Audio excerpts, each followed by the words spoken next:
पूर्णिमा पर उत्तम स्वामी आश्रम सलकनपुर में स्वर्गीय प्रभाकर राव केलकर की स्मृति में गोवंश जैविकी खेती विषय पर आयोजित विशाल कार्यक्रम में केंद्रीय कृषि मंत्री कैलाश चौधरी ने भाग लिया। कार्यक्रम का शुभारंभ महामंडलेश्वर संत उत्तम स्वामी महाराज द्वारा दीप प्रज्वलित कर किया गया। इस अवसर पर केंद्रीय कृषि मंत्री कैलाश चौधरी ने बड़ी संख्या में उपस्थित लोगों को संबोधित करते हुए कहा कि प्रधानमंत्री नरेंद्र मोदी की सोच है कि आने वाले कल में देश के किसान आत्मनिर्भर बने और आम आदमी को स्वस्थ भोजन मिल सके। वर्तमान में पूरे विश्व में खाद्यान्न की दृष्टि से केमिकल युक्त फसल बोई जाती है। उत्पादन बढ़ाने की दृष्टि से पेस्टिसाइड्स, यूरिया, डीएपी इस्तेमाल करता है, जिसकी वजह से लोगों में कैंसर जैसी घातक बीमारियां हो रही हैं।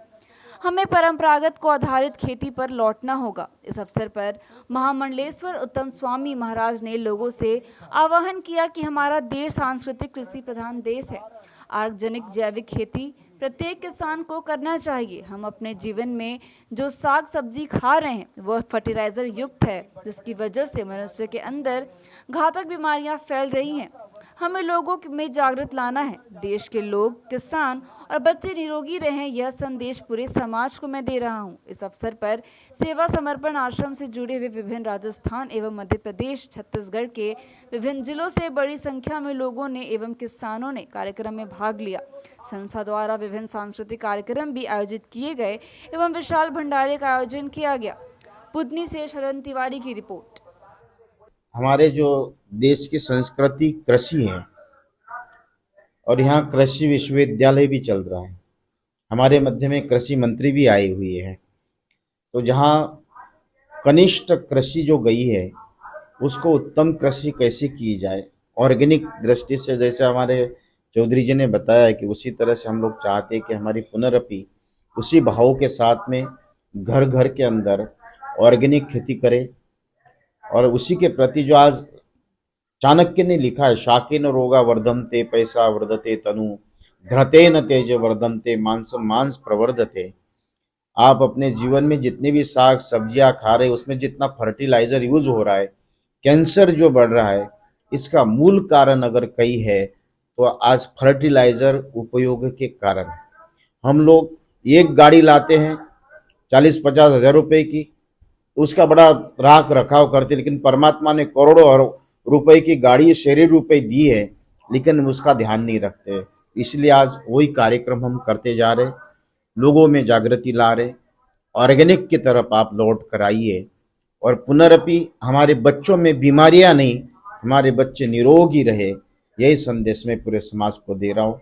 भारतवासियों को शरद पूर्णिमा की बहुत बहुत बधाई। वास्तविकता में अब हमें उस दिशा में वापस लौटना होगा जो हमारी परंपरागत खेती थी, जिसके अंदर गाय का बड़ा महत्व था, गो आधारित खेती। आज गाय के गोबर में और गाय के गोमूत्र में जितना महत्व है, जितना उस तरह किसी में नहीं है। चाहे वो व्यक्ति के लिए भी उपयोगी है और फसल के लिए भी उपयोगी है।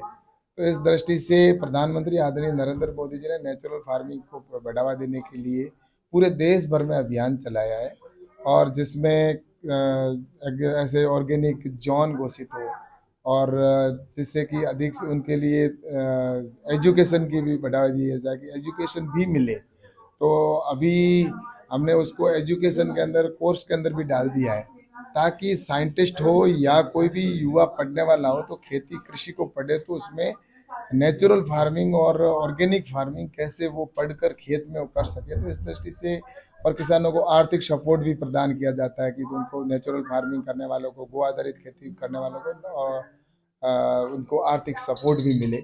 इस दृष्टि से निश्चित रूप से काम किया जा रहा है। इसी नाते आज यहाँ पर ऐसे उत्कृष्ट किसान हैं जो गो आधारित खेती करते हैं या प्राकृतिक खेती, ऑर्गेनिक खेती करें, उनको यहाँ पर गुरुजी ने सम्मानित करने का कार्यक्रम रखा है।